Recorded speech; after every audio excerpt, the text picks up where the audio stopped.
Es un vicio. La vez que no me lo corta Zoom, me lo corto yo misma.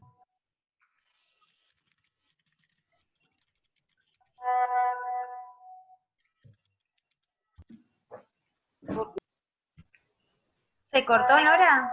Sí, pero porque enchufé y no me di cuenta que el enchufe se había salido de la zapatilla, entonces yo enchufé perdón. La vez que no me corta Zoom, me lo corto yo sola. Estoy grabando, sí. Bueno, vamos a ver si se graba todo esta vez, porque eso sí que me está superando la tecnología. Bueno, más o menos estamos todos, ¿sí? Creo que faltaban 2 o 3. Recuerden que todo lo que les di es para el examen. Yo lo voy a dar porque estamos.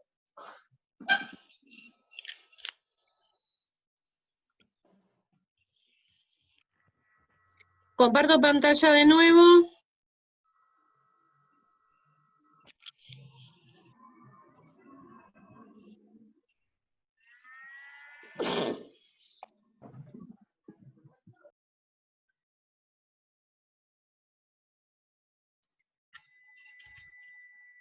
Bueno, ahí ven todos, ¿no? ¿Ya están viendo bien la pantalla? Sí. Bien. Bueno, entonces, estábamos, perdón la interrupción, ahí estamos casi todos. Entonces, dijimos, va a depender de la cantidad de medicación que toma, del tipo de droga, drogas viejas, drogas nuevas. Las drogas nuevas son más caras, pero tienen menos efectos cognitivos. Y el otro punto es monoterapia versus politerapia. Y esto es importante que lo tengan en todos los casos. Cuando nosotros hablamos, tenemos más chances de producir compromiso cognitivo cuando le damos un poquito de cada cosa que si le damos más de mucho. Entonces, un buen tratamiento tiene, a ver a quién hago, te muteo, Julia, porque estás comprando el dulce de leche. Entonces, un tratamiento tiene menos compromiso cognitivo cuando uso la menor cantidad de drogas posibles. ¿Qué quiero decir con esto? Que si yo veo que un paciente tiene un poquito de cada cosa, tiene más compromiso, más riesgo de compromiso cognitivo que si tengo todo de todo. ¿De acuerdo?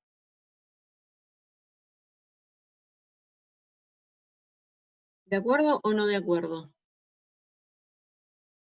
Sí, Franco y Zoraida, tengo 2 despiertos, muy bien. Vamos. Perdón, Nora. Sí. Más, o sea, hay más compromiso si le das un poco de cada medicación. Decís eso, hay más riesgo. Exacto. Es más riesgoso, más peligroso para deterioro cognitivo. Para Okay, cognitivo. está bien. ¿Sí? Entonces, cuando le ponen un poquito de cada cosa, yo trato de buscar que sea alguien que dé. Es lo mismo que pasa con los psicofármacos. Cuando ustedes usan un poquito de esto y un poquito de aquello, tienen más efectos cognitivos que si le dan una buena dosis de uno solo. En psiquiatría se usa mucho el cóctel, en neurología se usa poco el cóctel, pero los efectos cognitivos, digamos, son importantes. Mientras menos cóctel, mejor. Como todo en la vida. ¿Sí? Con el alcohol pasa lo mismo. Bueno, entonces, voy a hablar 2 palabras de las medicaciones. Les decía, las drogas viejas como la fenitoína, el Epamil famoso y el fenobarbital, son los que más compromiso cognitivo producen, los que más compromiso motor producen, y en el caso de los chicos, se los pongo porque es una medicación que se da mucho, el fenobarbital, las luminaletas, puede producir un cuadro de hiperactividad muy importante, con lo cual si ustedes reciben un chico que se porta mal, pregúntenle si tiene convulsiones febriles y si está medicado, porque a veces es el fenobarbital. A veces no me queda otro y lo tengo que usar, pero tienen que saber, porque muchas veces le sacan el fenobarbital y el chico deja de ser hiperactivo y no era de base de culpa del chico. Ya me olvidé, ¿quién me preguntó de la carbamazepina? ¿Quién me había preguntado de carbamazepina? Leandro, bien. Entonces, La carbamazepina tiene menos efectos cognitivos importantes, pero sí tiene más cuadros de sueño, sobre todo al inicio del tratamiento. Este es otro concepto que tienen que tener. A lo mejor un paciente, los primeros 3 meses de una medicación, como por ejemplo la carbamazepina, lo vamos a tener empastado, pero no quiere decir que eso va a ser permanente, porque la familia dice, ay, no lo quiero tomar más, o un adolescente dice, no lo quiero tomar más, en 3 meses se acostumbra y ya no tiene esa sensación de somnolencia que es desagradable. Valproico, que no solamente se usa para epilepsia, sino también se usa para estabilizador de conducta en cuadros bipolares o inestabilidad de conducta. Tiene 2 cosas. Puede tener también la somnolencia inicial, pero se acostumbra. Puede tener irritabilidad, pero lo más importante es que el valproico muchas veces al revés, es estabilizador de conducta. No solamente para los pacientes que tienen problemas de ánimo, sino para a los pacientes epilépticos. Así que a veces puede ser una buena herramienta. Las benzodiazepinas, el diazepam, el Valium, todas las benzodiazepinas que ustedes conocen, el alprazolam, todos también tienen sueño, y es importante si el paciente maneja máquinas de riesgo, porque a veces, sobre todo, esto no se los digo para la epilepsia, para los pacientes con ansiedad a veces toman un ansiolítico. Yo me acuerdo una vez un paciente que era el papá de un paciente con hiperactividad, y me dice, el nene tenía hiperactividad y ansiedad, y el padre tenía ansiedad. Y me dice, nosotros en la terminal de taxis, como la gente es tan loca, antes de salir nos fumamos un porro. Pero el problema que tengo ahora es que fui a un médico, me dio un tratamiento para la ansiedad, le dio Alplax, entonces la suma del Alplax con el porro, el tipo se dormía, pero como él solo, y justo era chofer de taxi. Entonces a veces hay que tener en cuenta no solo la medicación, sino en qué contexto se usa. Es cierto, se peleaba menos con la gente. DAE significa drogas antiepilépticas, Camila, perdón. ¿Nora? Sí. Recién del valproico dijiste algo de la conducta y a mí se me cortó, no te terminé de entender. Que puede facilitar la estabilidad de conducta, porque es un estabilizador de conducta, no solamente para los pacientes con trastornos de ánimo, sino a veces para los chicos con epilepsia. A veces el valproico te puede dar una mano. Bárbaro, gracias. Bueno, antes de cirugía de la epilepsia, los fármacos nuevos, así como son más suaves, algunos como el topiramato y el levetiracetam pueden producir inestabilidad de conducta. Y es inmediato que ustedes lo ponen. Ustedes ven que les pusieron esa medicación y piró, es la medicación a veces. Se lo sacan y anda bárbaro.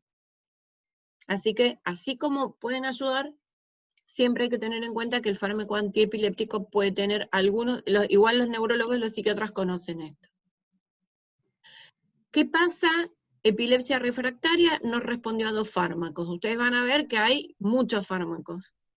No anda con las combinaciones, opciones adicionales del tratamiento de epilepsia, solamente para que sepan, el estimulador vagal, las dietas cetogénicas, y si no anda con ninguna de estas 2, cirugía de epilepsia. ¿Por qué se los comento? Por los efectos de la cirugía de la epilepsia en lo cognitivo, y por el otro lado, cómo un paciente tiene que tener estudiado lo cognitivo antes de hacer una cirugía de epilepsia. Acá nos tiene que contar Ani. ¿Estás por ahí, Ani? 2 palabras. Ahí en el Ramos hay un equipo de psicología que hace evaluación de cirugía de epilepsia. Dale, sí. Sí, estoy acá. Sí, antes de la cirugía hacemos una evaluación para lateralizar y localizar el foco epiléptico, y después a los 6 meses se le hace otra evaluación, al año otra, para ver si mantuvo, mejoró o empeoró las funciones cognitivas. Perfecto. El protocolo de cirugía de epilepsia, protocolo neuropsicológico, ¿qué áreas incluye, qué funciones incluye más frecuentemente? Mira, la mayoría son de epilepsia temporal, entonces Sí. incluye mucho memoria visual, verbal, auditiva, digamos. Memoria. Verbal. Sí, atención, memoria, atención, frontal, todo lo que es funciones ejecutivas, inhibición. Bien. em, Y algo más. y lenguaje. Lenguaje. ¿Qué evalúo previo a la cirugía? ¿Cómo está la función? Y el otro punto que dijiste, Ani. Para lateralizar y localizar la epilepsia. Perfecto. Ya voy a ir a lo de refractarias, Leandro. Entonces, la función de la evaluación de cirugía de la epilepsia es lateralizar el lado funcionante. Porque ustedes pueden tener una lesión que hay que operar del lado derecho, vamos a decir el lado izquierdo para hacérselas más fácil, pero si yo tengo el lenguaje del lado izquierdo, y en la evaluación de lateralización me sale que el lenguaje está del lado izquierdo, y le saco el temporal izquierdo, lo dejo afásico al paciente. O, ¿qué otra opción tendrías, Ani? Si no fuera esa que es obvia. La lateralización. ¿Y cómo? ¿Qué otra opción tendría? ¿En qué sentido? De evaluar la lateralización. Una, porque la función esté en el lugar que se va a operar. Y otra, ¿qué otra opción tendrías? Para localizar sería. Para localizar. Sí. ¿Localizar qué cosa? Porque me parece que los demás... El foco epiléptico. ¿Dónde está el foco? Para saber dónde se están dando las crisis para poder operar justamente. Para operar el lado del foco, pero por el otro lado para ver la funcionalidad del lado del foco, porque a lo mejor, lo que yo les decía recién, tengo un foco de lenguaje en el lado izquierdo, saco el lado izquierdo, lo dejo afásico. Yo me acuerdo de una chica del Ramos, una paciente que le habían operado y la habían dejado afásica y amnésica. Una mamá que tenía 3 hijos, me acuerdo. Que no había sido por un error en la lateralización, sino que había sido una evolución desde el fantasma más temido de los cirujanos. Pero al revés, si el foco es izquierdo, como está diciendo Ani, y el lenguaje era izquierdo, a veces me pasa que cuando yo hago la lateralización, esa zona temporal del lenguaje estaba tan dañada por el foco, que ya esa zona no es funcional, y el lenguaje está funcionando más contralateral. Entonces me permite saber que esa zona no es funcional, entonces no importa que la saque. ¿Se entiende? Porque me puedo equivocar al sacarla, o porque me puedo hacer una operación más amplia y sacar más foco, porque ya esa zona no funciona. Entonces, si ya no funciona el lenguaje del lado izquierdo, no importa cuánto saque, para decirlo groseramente. Eso pasa muchísimo en niños, ¿no? Contalo, ¿por qué? Por la plasticidad. Tal cual. Por la plasticidad que, o sea, el cerebro se desarrolla de otra manera y el lenguaje se termina desarrollando en otra zona del cerebro, digamos, que no es la que observamos en los adultos. Entonces, vos le hiciste el estudio de lateralización, el chico tiene una lesión temporal izquierda, pero resulta que cuando hace Ani la evaluación, el lenguaje está fenómeno porque está del lado derecho. Entonces el cirujano puede sacar más tranquilo el área de resección, porque no lo va a dejar afásico.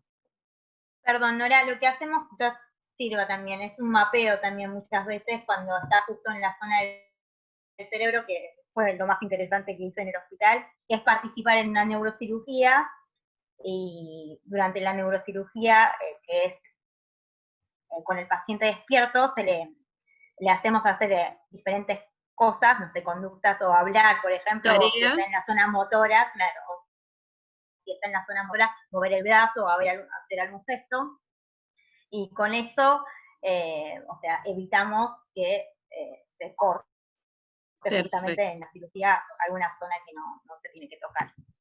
Entonces, la evaluación neuropsicológica, pues, es prequirúrgica, pero como dice Ani, hay un monitoreo intraquirúrgico. Y después hay una evaluación postquirúrgica inmediata, pero después una diferida, como decía ella, a los... ¿Cuánto, Ani? Sí, voy. 6 meses o 12 meses. Bien. Y una más. En realidad, 6 meses y 12 meses. Y 12. Y una más, Ani. Cuarta evaluación, que es el test de Vaga. Dice, pregunta Camila. ¿A mí? ¿Sí? Bueno, creo que cuando se duerme, ¿no? Sí. Ahora no se está haciendo igual eso. No se hace pero más, lo se que hace se más hacía llamativo. era, claro, yo lo escuché, así que no lo sé Pero específicamente, no importa, está muy bien. me parece que es cuando se duerme como una parte, o sea, se duerme entre comillas una parte del cerebro para ver, o un hemisferio para ver cómo funciona el otro, ¿no? Algo así. Muy bien. Entonces, vuelvo al ejemplo del chico que tenía una lesión izquierda, el lenguaje estaba teóricamente del lado izquierdo, entonces lo que hacíamos antes, le anestesiaban el hemisferio izquierdo y le pedíamos tareas de lenguaje. Y si el chico hablaba, quería decir que el lenguaje no estaba localizado en ese hemisferio izquierdo, a lo mejor estaba contralateral. Eso lo hacíamos para lenguaje, para memoria, para las distintas funciones cognitivas, incluso motoras, y nos permitía la lateralización del foco. Igual, anestesiar un lado del cerebro es un procedimiento vascular complicado, así que no era muy divertido. Pero nos permite. ¿Se entendió? Entonces, fíjense que la evaluación de cirugía es prequirúrgica, monitoreo intraquirúrgico, seguimiento posquirúrgico inmediato y diferido. Y eso en neuropsicólogo es re lindo. Valeria dice que en Grey's Anatomy había un test de Bada, puede ser. Yo los hacíamos. Bueno, Leandro, cuando dijimos de epilepsia refractaria, antes de llegar a la cirugía, después de los fármacos, dos opciones. La estimulación vagal, que es una estimulación eléctrica, que se pone un marcapaso que estimula y puede frenar las crisis, o dietas. Y hay una más que me estoy reservando, que ya se las voy a contar. ¿Se ve la importancia de la cirugía de la epilepsia? Y sobre todo la importancia del psicólogo en la cirugía de la epilepsia. Bueno, acá está resumido por funciones, que ya lo habíamos puesto. Y lo que les decía recién, no solamente los efectos cognitivos en los pacientes epilépticos, sino la epilepsia en los trastornos del desarrollo. ¿Sí? No, estimulación, Sofi, estimulación vagal o dieta. Son los otros dos tratamientos antes de la cirugía. ¿Sí? ¿Ahora se escuchó? Vieron que entramos en esta hora y se pone todo fatal. Bueno, entonces vemos al revés. Efectos cognitivos en la epilepsia y por otro lado epilepsia en trastornos del desarrollo. ¿Sí? Hay trastornos del desarrollo que tienen más frecuentemente epilepsia, por lo cual si ustedes tienen un paciente con un trastorno del desarrollo, debiera tener un electroencefalograma para descartar epilepsia. En los que tienen retraso del desarrollo, discapacidad intelectual, espectro autista, en los trastornos motores y en los síndromes genéticos, hay muchos de ellos que se acompañan de epilepsia, como por ejemplo los pacientes que tienen esclerosis tuberosa y algunos síndromes genéticos como el síndrome de Angelman. ¿Sí? Esperen que tengo a alguien que está... ¿Quién tengo que está...? Hay alguien que está desmuteado que no me doy cuenta. Aguántenme. Ahí se muteó. Bien. Entonces, vuelvo. Los trastornos de atención tienen más esclerosis tuberosa, que lo estudiamos en la primera charla cuando dijimos que la esclerosis tuberosa es una enfermedad neurocutánea que tiene tubers o tumores en la piel y en el cerebro, manchitas en la piel y manchitas en el cerebro, ¿se acuerdan? Esas manchitas en el cerebro van a producir trastornos del desarrollo, pero también pueden producir epilepsia. En los trastornos de atención, no es que tengan más frecuentemente epilepsia, pero lo que yo no quiero es, en algunos chicos que me consultan porque se cuelgan, yo les pido un electro de acuerdo a la forma que se cuelgan para descartar que no tengan qué cosa.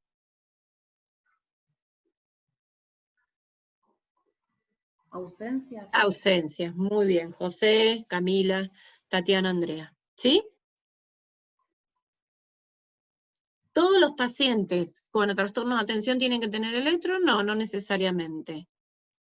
Sí, por protocolo, los pacientes con autismo, sí, los pacientes con discapacidad intelectual. No en el retraso global del desarrollo, pero sí en discapacidad intelectual.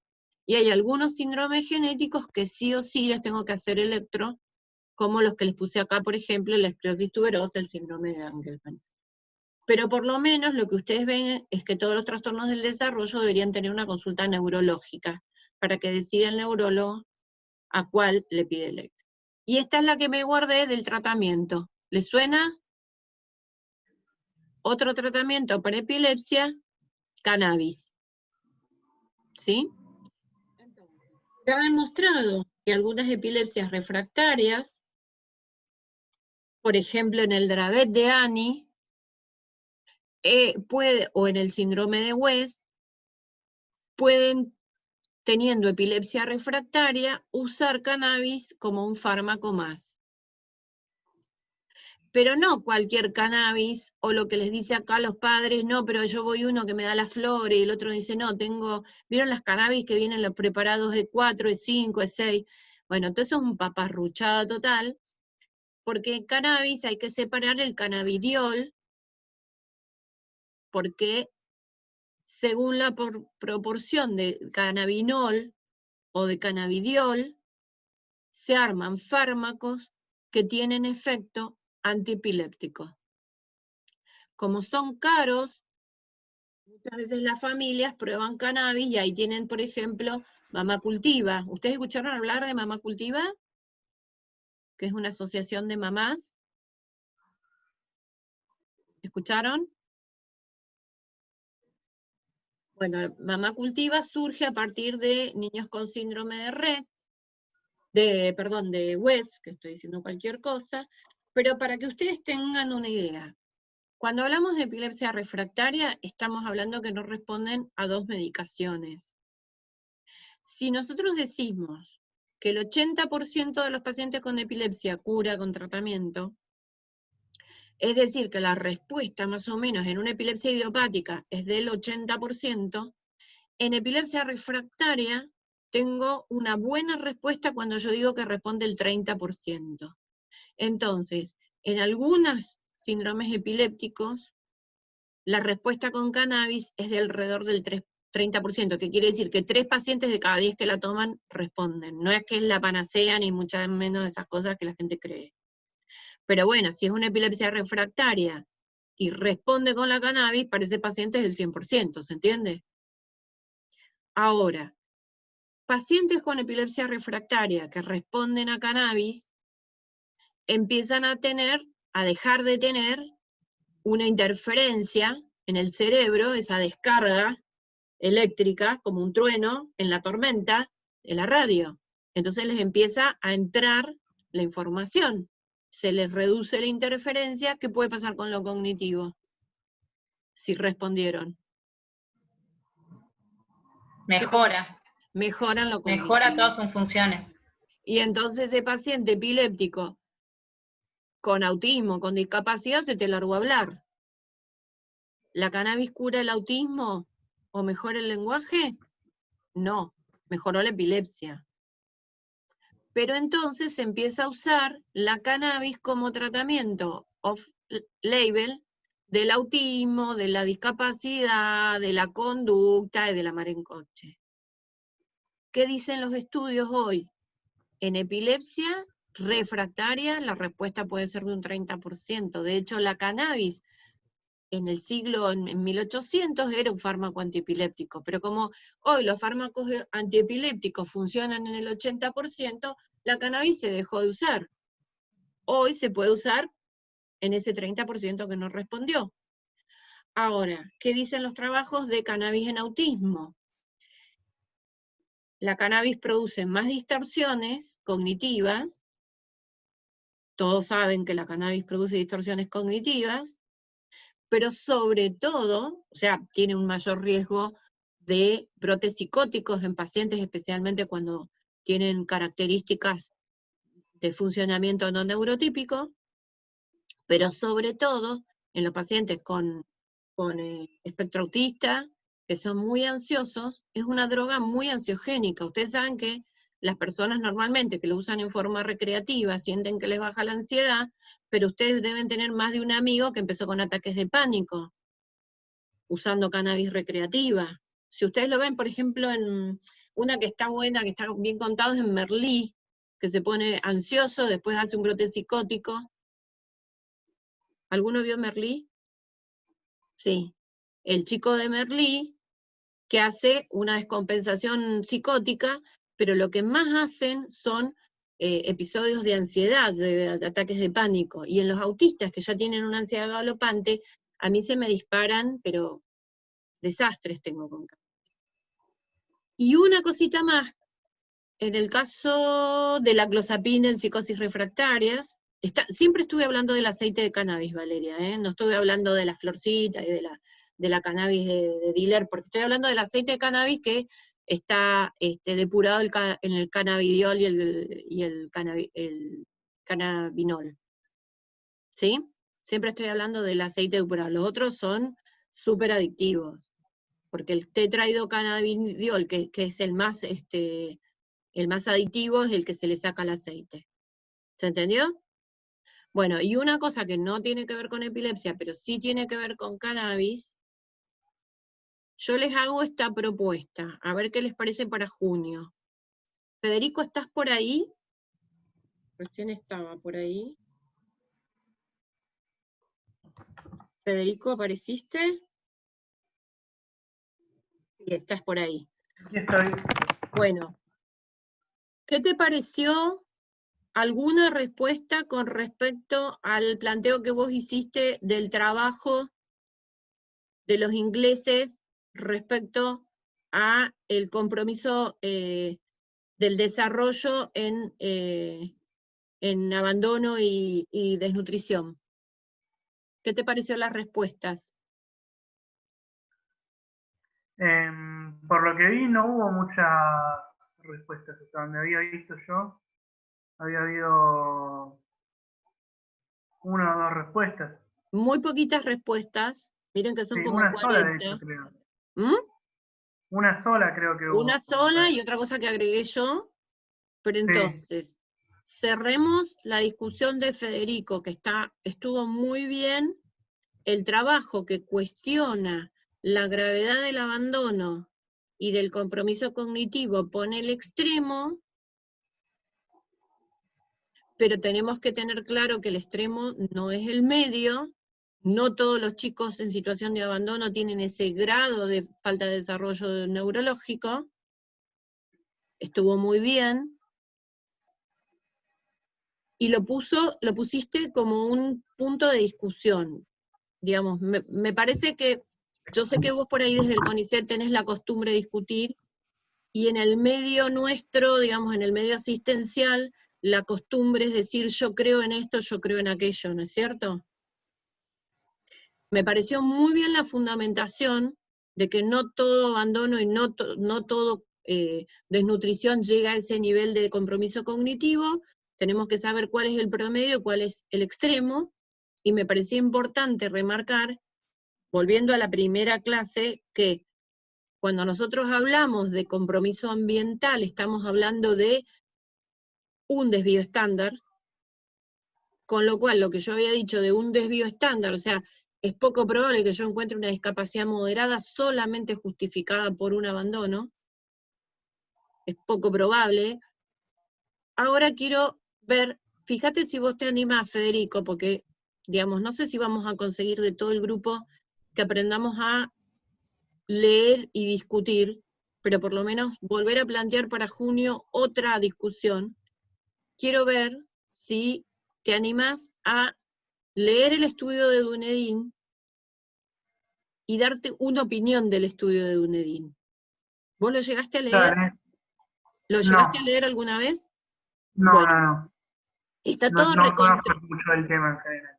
Está recontraabierto en internet. El estudio de Dunedin tomaron una población neurotípica de chicos que empezaban la secundaria en un pueblo Dunedin en Nueva Zelanda, si no recuerdo mal. Los tomaron a toda la población a los 13 años cuando entraban al secundario, les hicieron una evaluación neuropsicológica, porque si sabemos que en usos y costumbres los chicos cuando van terminando la secundaria empieza el consumo de cannabis, los agarraron a los 13, a todos antes, y los fueron estudiando cada 4 años. Cada 4 años hay un estudio que hace un corte. separan los casos de adicción, saquen la adicción, a cannabis recreativo. Un fin de semana, una vez por fin de semana, solo cannabis recreativo. ¿Qué pasa cuando una persona usa cannabis recreativo? Estos los toman antes que terminen la secundaria, de hecho los toman cuando empiezan la secundaria, y ya van por los cortes como a los 40 años, o sea, hasta son mayores que ustedes. Mira. ¿Te animás a ver qué pasa con el uso recreativo de cannabis? No adicción. Adicción ya sabemos que atención, memoria, todo lo que quieran. Pero ¿qué pasa con fumarse el porro? Un día del fin de semana, ni siquiera los 2 días, como un mini resumen. Fueron tantos, este era el nivel de consumo, y este efecto se vio, vamos a hacer un corte para no matarte, si querés hacer el estudio del corte a los 32 o el de los 38, el del 2012, que es el más interesante, que sale en PNAS, que está súper abierto por todos lados, ese es un lindo estudio, pero esta vez sería importante que con el resumen durante junio, cada uno de ustedes ponga un comentario. Para poner un comentario, si quieren subimos el artículo, lo subimos acá en la charla de epilepsia, que de paso les cuento, me acabo de dar cuenta que la charla de la última de Noé estaba mal subida, está en esta carpeta, subo el artículo, o subimos el artículo, pero que cada uno de ustedes, aunque sea, lea el resumen del artículo y ponga un comentario. ¿Se animan? Lo ponemos como concepto para el examen final, que todavía no sé cómo va a ser. Subimos el artículo, que es muy fácil. Pero Federico, haces el primer resumen, que sos el que tenés bien la costumbre de leer. Dale, me parece bien. Bien. Y los demás, que aunque suba el resumen, ojo que el artículo está en inglés, aunque sea traduzcan el resumen. Total, lo ponen en traductor y el resumen se los traduce de una. ¿Les parece? Entonces, no les cuento qué dice el estudio de Dunedin, lo charlamos todo el mes, y por ahí lo retomamos cuando veamos historia clínica, cerramos la discusión. ¿Les parece? Lo que más me interesa es que ustedes son todos profesionales y que es importante, no que sepan, sino que sepan dónde ir a buscar. Aprender no es saberse todo de memoria, sino es aprender dónde ir a buscar. Ahora, Andrea, para cerrar, cuando yo pongo ahí en TEA, en autismo, sí. Características del consumo de cannabis en TEA, ¿qué dice? En TEA, euforia, distorsiones sensoriales, distorsiones temporales, no sé qué. Temporales, sociabilidad, menor sociabilidad, menor ansiedad, mayor ansiedad por 5, por 5, mayores frecuencia de los brotes psicóticos, pérdida de CI en más de 10 puntos. Sí. Y ahí hacerle una línea, que yo no se la hice, porque esto no lo estoy hablando en autismo, lo estoy hablando en neurotípicos, ¿qué dice? En neurotípicos, pérdida de más de 10 puntos del CI. De menos de 10 puntos. ¿Menos de 10 puntos? Estoy mal con eso.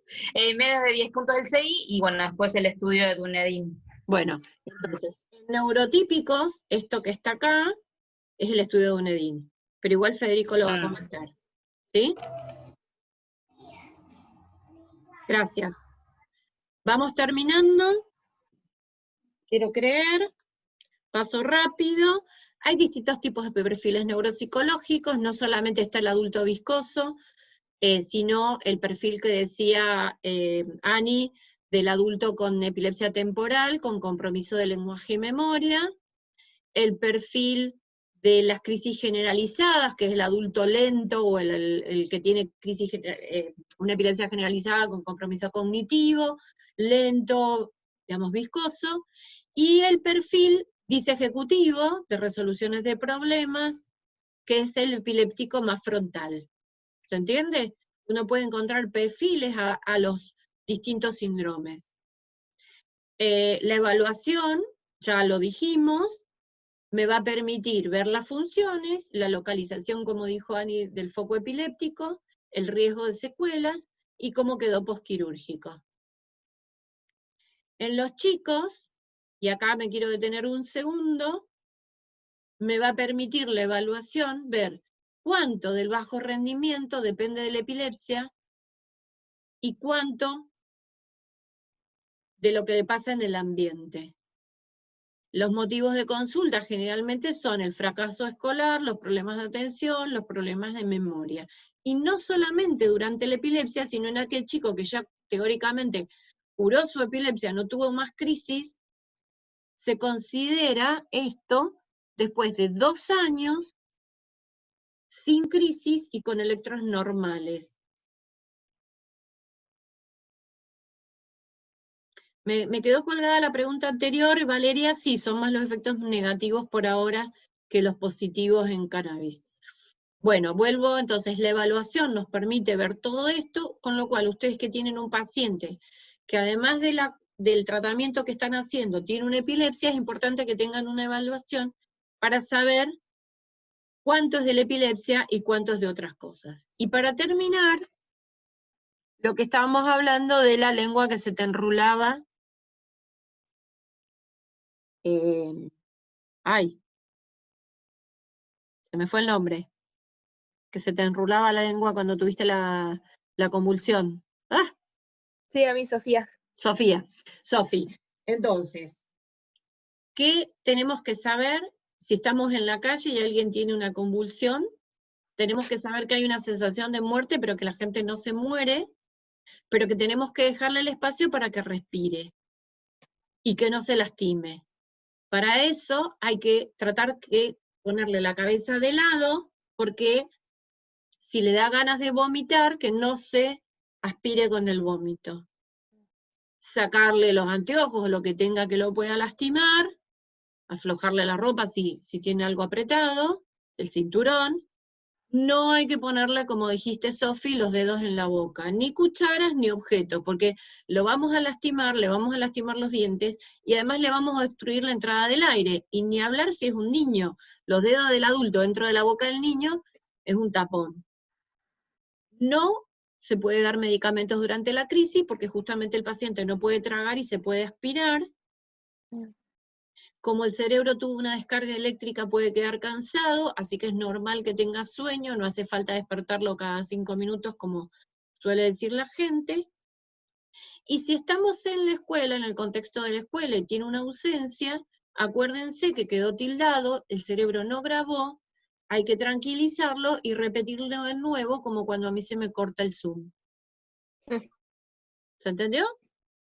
Sí. Estos consejos está bueno que si trabajan en alguna escuela o en alguna institución que tenga gente con discapacidad, los tengan impresos.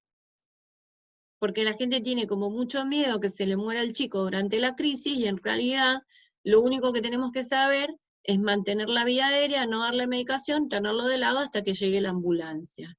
No se usa generalmente medicación en la ambulancia o en la calle, no es necesario. Se da en el momento que llega al hospital, porque la medicación le puede producir depresión respiratoria, necesitar que lo bolsee, o sea que no es una idea darle medicación. Pero sí actuar inmediatamente, previniendo ¿qué cosa? ¿Se acuerdan? ¿Qué es lo que tenemos que hacer?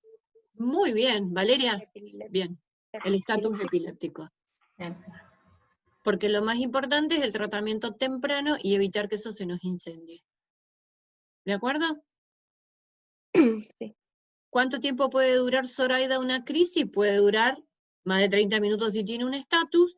Nosotros tenemos que tratar de llegar al lugar donde se hace la asistencia antes de los 30 minutos.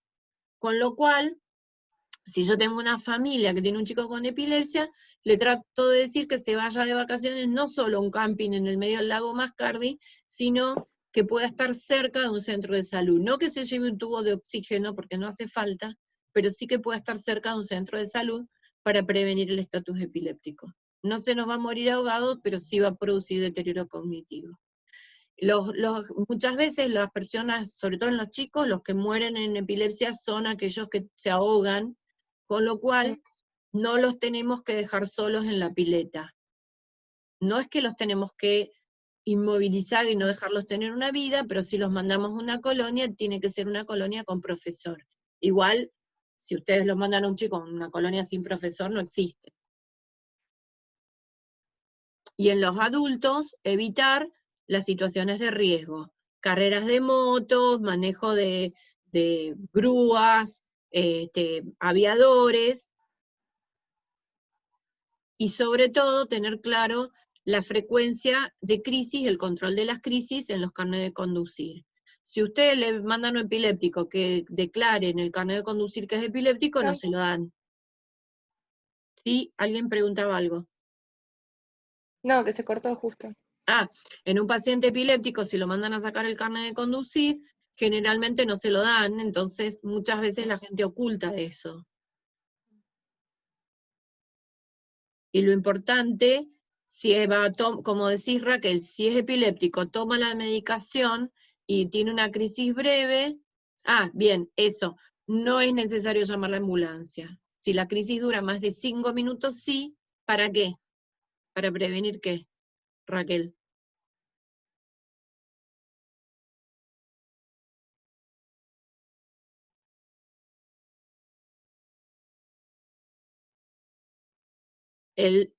Sí, pero antes que eso, el estatus epiléptico. Muy bien, Valeria, bien. ¿Se entendió? ¿Se fumaron una clase de neurología, chicos? Nora, ¿te puedo hacer una consulta sobre Sí. las ausencias? Sí. Esta paciente que yo te comentaba antes, a la que le hago psicoterapia, tiene diagnóstico de epilepsia, pero ella nunca tuvo crisis, tuvo ausencias. Bueno. ¿Esto es correcto? ¿O porque entonces, entendí que...? Dijimos que las ausencias son un tipo de crisis. Como Andrea contaba de la amiga, podés tener ausencias solamente. Sí. La amiga de Andrea tenía ausencias en la adolescencia o en la infancia y ahora tiene muy, muy poco frecuentemente.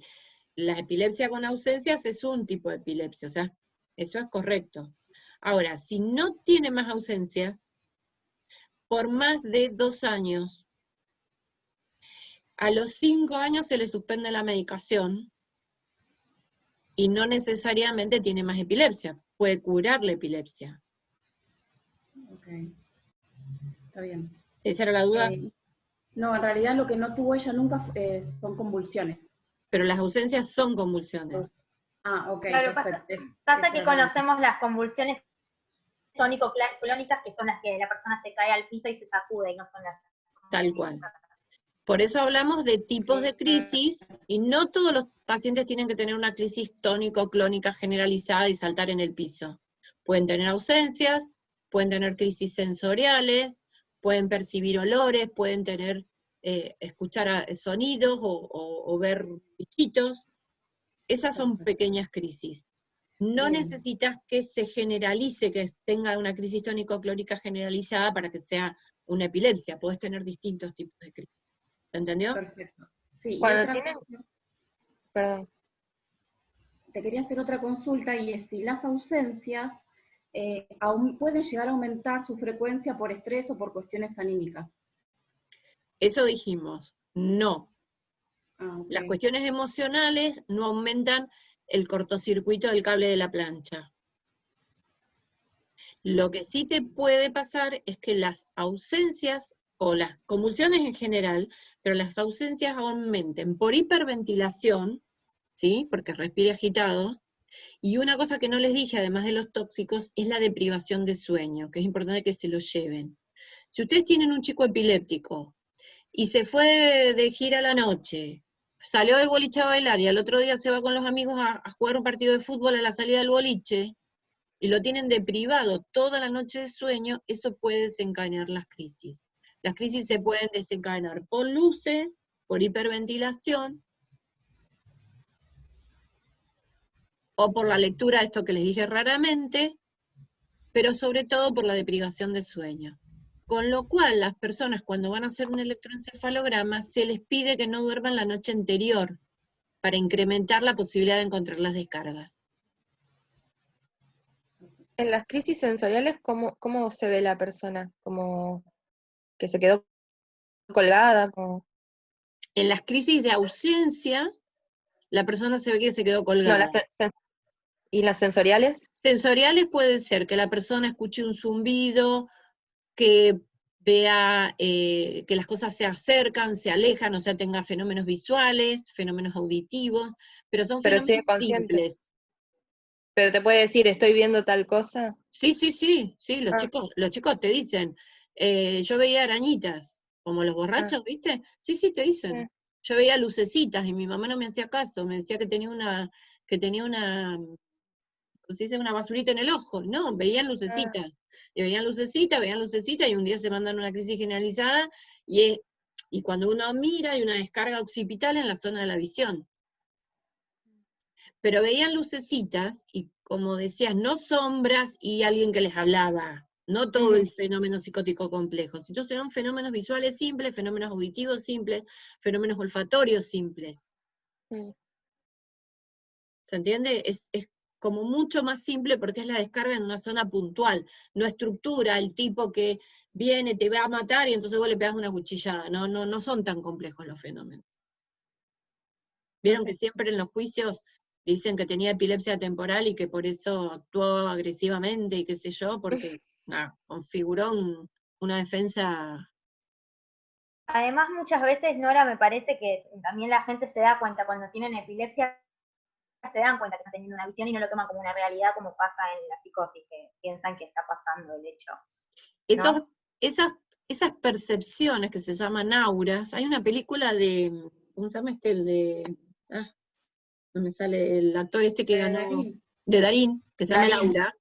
Bueno, el aura en realidad es parte de la crisis. El fenómeno sensorial, las lucecitas, o los pequeños sonidos, o los olores, no son lo que avisa de la crisis, o la sensación de malestar, porque la gente se da cuenta pero no te lo sabe definir. No son el aviso de la crisis, son la crisis que empezó en un lugar chiquito y después se extiende. El aura es parte de la crisis. ¿Quedó? Me colgué con el chat. Si existe retraso, Raquel, madurativo general por causa genética y antecedentes de crisis febriles, ¿hay más riesgo de epilepsia? Sí. Yo no les hablé de los factores de riesgo de las convulsiones febriles para hacer el inicio de una epilepsia, porque es muy técnico, pero sí, si el chico tiene una cicatriz previa, yo pienso que es un inicio de una epilepsia y no una convulsión febril. La falta de sueño, la deprivación de sueño, José, es un factor desencadenante, perfecto. La bibliografía es el capítulo del libro de epilepsia, pero en este guíense mucho más por la clase, porque el capítulo del libro lo escribió un invitado y no es exactamente la misma línea. La sensación epigástrica puede ser un aura, pero en realidad es una sensación autonómica, Ani, muy bien, que sea parte de una crisis o un inicio de una crisis. Bueno, ¿alguna pregunta, duda más? Yo les aclaro que son las 21:04, me encanta que se copen, pero ¿cómo se evalúa la lateralización del lenguaje, Franco? Es lo que explicó Annie. La lateralización del lenguaje se hace un monitoreo, y mientras se ve qué zona se activa, mientras se le da tareas, por ejemplo, de lenguaje, tareas de memoria, tareas de visoconstrucción. Y uno va viendo qué lado se lateraliza en el monitoreo. Es mucho más complicado desde lo técnico, pero hoy no hace falta anestesiar un lado del cerebro si no se hace con el monitoreo. ¿Te quedó, Franco? Sí. Nora, se me cayó justo la conexión. No, sí, no escuché nada, discúlpame. No, perfecto. Entonces, la lateralización del lenguaje es lo que explicó Ani. Se va haciendo un monitoreo, se lo va haciendo hacer tareas de lenguaje, y en esa tarea uno va viendo qué lado se activa en el monitoreo, qué lado del cerebro, y te permite lateralizar no solamente el lado, sino la extensión. Solo durante la operación no. evalúa Se hace un monitoreo previo a la operación. Se puede hacer previo, no es que vos tenés que abrirle la cabeza para hacerle el monitoreo. No, se hace el monitoreo como estudio, que era lo que decía Ani que hacen en el Ramos. Se hace en el Ramos y en el Garrahan casi. Y en el Clínicas también. ¿Te quedó, Franco? Sí. Yo pensaba que era solo con la escritura, con qué mano agarraba la lapicera, pero digo, no creo que sea tan básico. En el consultorio, pero si vos tenés la posibilidad de tenerlo conectado a un monitoreo, ya sea electroencefalográfico o con neuroimágenes, tenés algo adicional. Sí, en el consultorio no te queda otra. Bien, Nadia. Gracias. No, de nada. Una persona puede tener años de ver estrellitas, pensar que es migraña y en realidad es una epilepsia. Bueno, esta es una buena pregunta, pero difícil. En general, las epilepsias occipitales, si yo no las trato, en algún momento hacen una crisis generalizada, no en años, en meses. Yo tengo chicos que, te dije, mami, que yo veía lucecitas, te dije, mami, que yo vi la lucecita, a los 3 meses, esa lucecita, la zona occipital se generalizó, se extendió en el cerebro por la falta de tratamiento, y me da el diagnóstico. Ahora, hay una relación, por eso digo que la respuesta es difícil.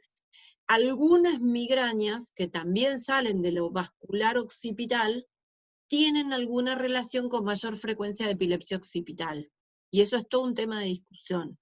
Entonces, para pensarlo en líneas generales, si es una epilepsia, en algún momento se va a mandar una crisis más grande. ¿Me preocupo? No tanto, porque las crisis chiquitas en general no queman. Las que queman son las crisis grandes. Entonces, puede pasar que vea estrellitas, no van a pasar años, pero a los meses hizo una generalizada, le hago el electro, encuentro que había una epilepsia occipital y empiezo el tratamiento. Meningitis. La meningitis en la infancia puede producir epilepsia. Cualquier lesión del cerebro que deje una cicatriz puede producir epilepsia. Cualquier antecedente de una lesión te puede dejar una epilepsia, y no quiere decir que la epilepsia va a ser refractaria, porque a veces la maduración de esa cicatriz, a lo mejor en la pubertad se va, como en mi paciente que se le fue la epilepsia, y recuperó la escuela. ¿Sí? Yo no diría que es habitual que un paciente que tuvo deterioro cognitivo en la infancia por una epilepsia recupera totalmente, puede recuperar parcialmente. Yo les cuento este caso como una excepción. Pero no quiere decir tampoco que el haber tenido una lesión nos dice que el deterioro cognitivo es inevitable. Depende de lo temprano que yo trate la epilepsia. Mientras antes le pongo la cinta aisladora, más posibilidades tengo de tener una buena recuperación. Siempre el mismo concepto. ¿Te quedó, Andrea? Sí, gracias. Pues estaba tan dura que dije ahí se colgó también. Bien. No, Leandro. Monitoreo. El monitoreo, Ani, ¿ustedes con qué hacen el monitoreo? La hago trabajar si todavía no se fue. ¿El monitoreo en qué momento? ¿Durante la cirugía? No, previo para hacer la lateralización de la cirugía. No, previo hacemos la evaluación neuropsicológica. Y lo que se hace es lateralizar por la evaluación, o sea, por la memoria, si es auditiva o si es verbal, con lenguaje lo que hacemos es suponer desde un comienzo que va a ser zona izquierda, o sea, a menos que sea la parte prosódica del lenguaje. Después con eso se hace como un estudio de neuroimágenes y... ¿Qué? Esa es la pregunta. Esa es la pregunta que hace Leandro. Neuroimágenes.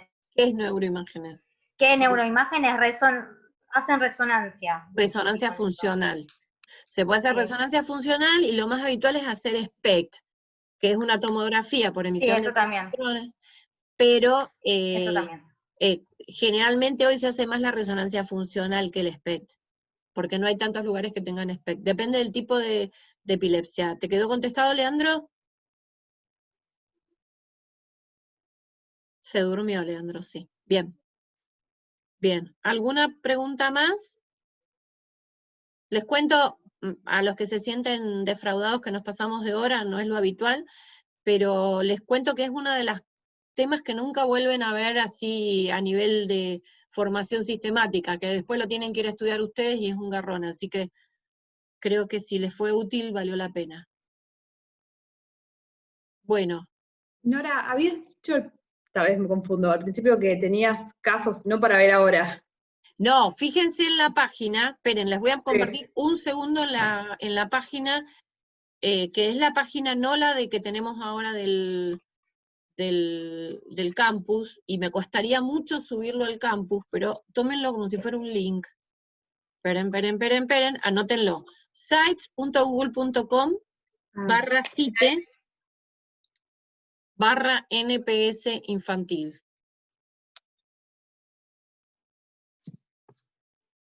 En esa, busca en la solapa, creo que dice UDH Durán, que es la unidad de prácticas del Durán, y adentro, que hay una clase de epilepsia que no importa, están todos los videos. Hay un video de ausencias, hay un video de crisis parcial y hay un video del síndrome de West. Si tienen un minuto, véanlo porque es lindo, y si no les resulta claro, fíjense en la página en YouTube, hay videos de ausencia, hay videos de crisis parciales y videos de síndrome de West. Gracias por las gracias. Y hay una sola clase de epilepsia en la materia 2, neuropsicología 2.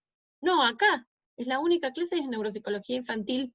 En la de adultos, no sé, yo no tuve.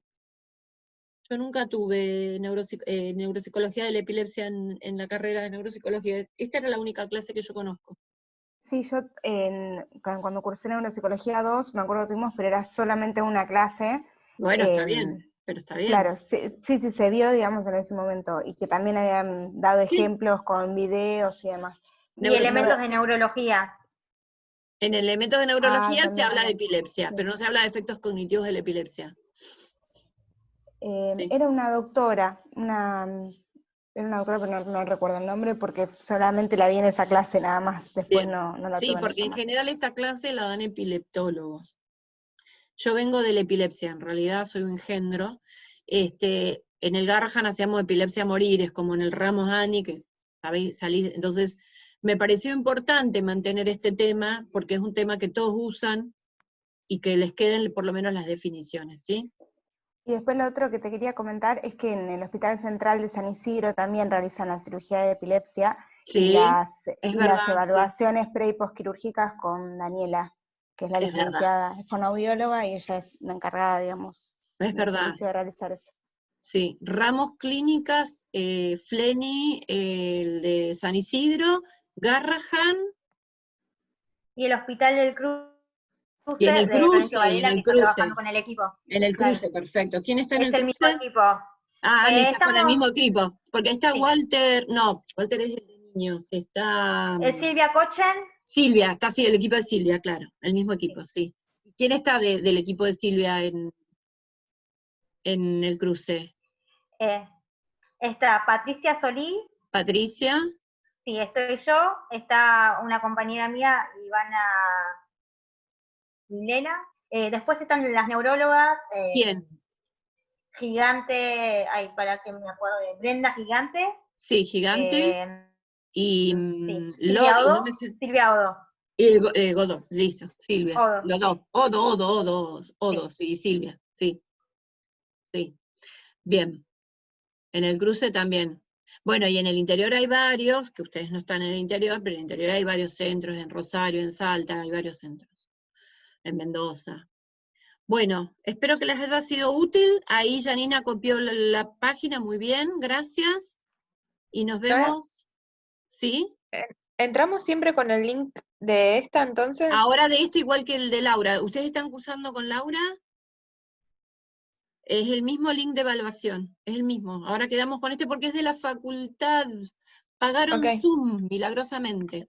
Bueno, yo voy a hacer el intento torpe de subir los videos si se me graban. Se dieron cuenta que lo mío en eso es muy torpe, así que espero que se graben, que van a quedar 2 videos. Si los subo a YouTube. Los poquitos que pudimos subir los vieron en YouTube, que están, porque algunos me decían que no los podían abrir y los abrí. ¿Sí? ¿Los vieron? Bien. Bueno, en YouTube. Está el link. Bueno, chicos, y nos vemos el miércoles que viene Alba de nuevo. Adiós. Gracias. Chao, gracias. De nada, adiós. Chao todos.